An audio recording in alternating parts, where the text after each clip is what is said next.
Hello, thank you for tuning in. My name is David Walla-Widnick, and I'm here at BC Liquor. I'm the resident cocktail stylist for Taste Magazine. So over the years, a lot of those recipes that hopefully you've made at home are from yours truly.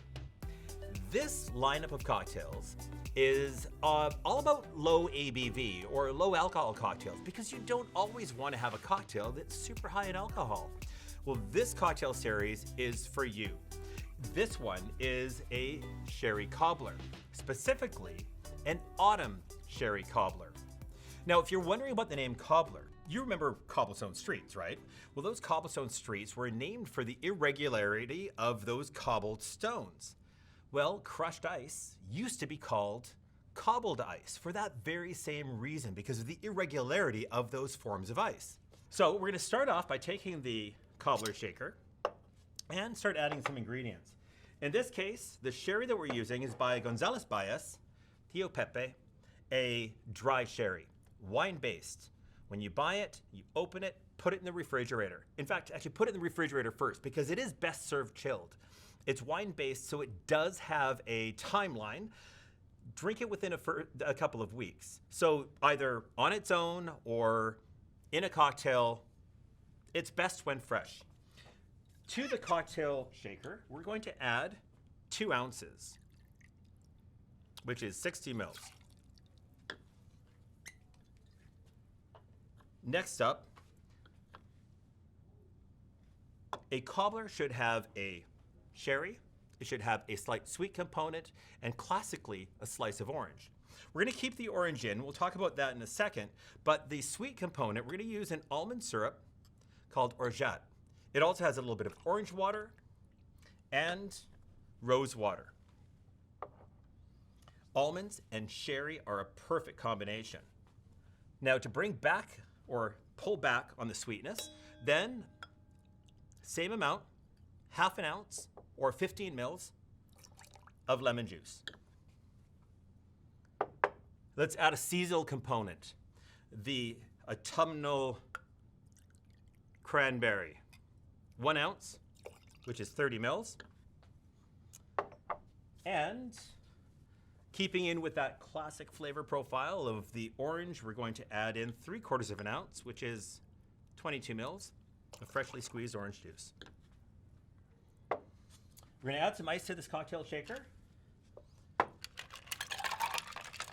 This cobbler shaker. And here's a necessary trip, because I'm sure this has happened to everyone out there at some point or another.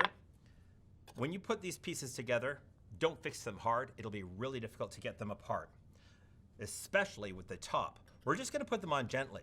If you hold it with your thumb on top and cradle your fingers around, it's not gonna leak, it's not gonna fly off. It will be much easier to take apart later. Hold it like that, and then give it a shake.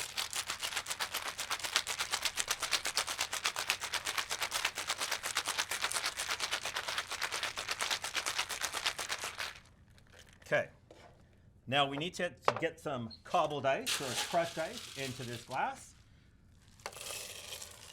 Just like that. Give it a little knock. You can actually settle down that ice a little bit. Now, watch how easy this comes off. Just like that. Built-in strainer. You can pour it right over the cobbled ice. Just like that. Set that aside, and quick little garnish. Okay, this, take an orange, get a nice swath of the orange peel. You can see that pith on the back, easy to take off. Using a sharp serrated knife, preferably one that has a little bit of flex to it, because you can then add a little bit of pressure down onto the cutting board. Look, I can even move my fingers away for a second and still slice. I'm holding that piece in place, guiding it with my fingers. Garnishes should have a look of intention, so I'd like to give them a nice clean edge, something like that. Now let's give the little expression of the oils on the surface, give it a little decorative twist, and that is a autumn sherry cobbler. simply stop into any one of the BC liquor stores and pick up a copy of Taste Magazine. It'll have this recipe and many more. My name's David. I look forward to seeing you again here real soon. Thanks for watching.